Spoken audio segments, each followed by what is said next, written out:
Hello?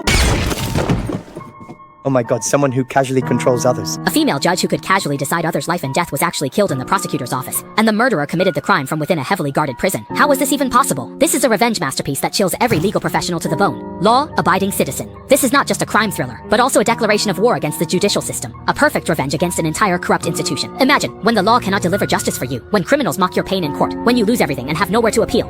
What would you do? Would you submit to this unjust world, or would you become a demon of vengeance, making the entire system pay for your suffering? This is the story of Clyde Shelton, a man who transformed from a meek lamb into a god of revenge. The story begins on an ordinary night in Philadelphia. Clyde has an enviable life, a beautiful wife, a lovely daughter, and a warm home. He is an ordinary engineer and a law-abiding citizen who believes the law will protect every good person. However, fate never shows mercy just because you are happy. Two thugs, Clarence Darby and Ames Hoyt, break into Clyde's home to rob him. Clyde is knocked to the ground, his hands bound with zip ties. Hearing the commotion, his wife rushed over, but she was too weak to stop any of it from happening. She didn't even have a chance to resist as one of the criminals began ransacking their belongings. But the ringleader had something else in mind. Driven by his animalistic urges, he turned his gaze toward Clyde's wife. To prevent his wife from resisting, the criminal plunged a knife into his abdomen. His accomplice urged him to stop and leave quickly, but the demon-like Darby refused to let go. Helpless, Clyde could only watch as his wife's life and innocence slowly slipped away before his eyes. Just when he thought it was finally over, his 6-year-old daughter slowly appeared in the scene. In that moment, Clyde's world completely collapsed. It's cool kids like, he screamed agony, powerless. Everything beautiful destroyed that night. Shattered, but this was only the beginning of the tragedy. When the murderer was caught, Clyde originally believed that the law would bring him justice. However, something even more despairing happened. The case was handed over to the young and promising prosecutor, Nick Rice. The evidence was solid. DNA, fingerprints, eyewitnesses, ironclad proof. Just as Clyde thought justice was about to be served, the machinery of the legal system began its cold operation.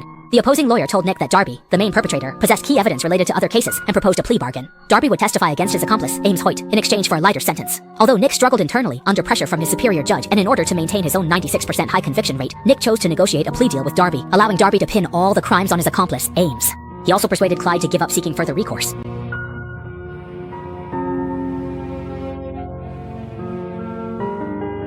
Darby has agreed to testify against Ames. With Darby's testimony, Ames will go to death row.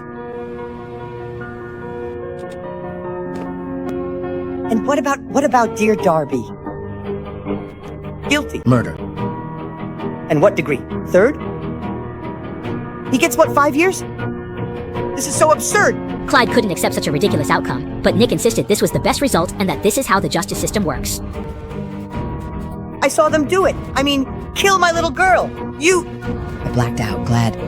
Your testimony won't be reliable. You can understand that, and the defense will tell you... Mom, I don't know if the jury's going to believe me, though, because it's the truth. We can lose, and... Then we'd have nothing. You will waste the whole year, spend millions of dollars, and then both of them could end up going free. Both of them are guilty, especially Darby. You know that. It's not... What you know, Clyde, is what you can prove in court.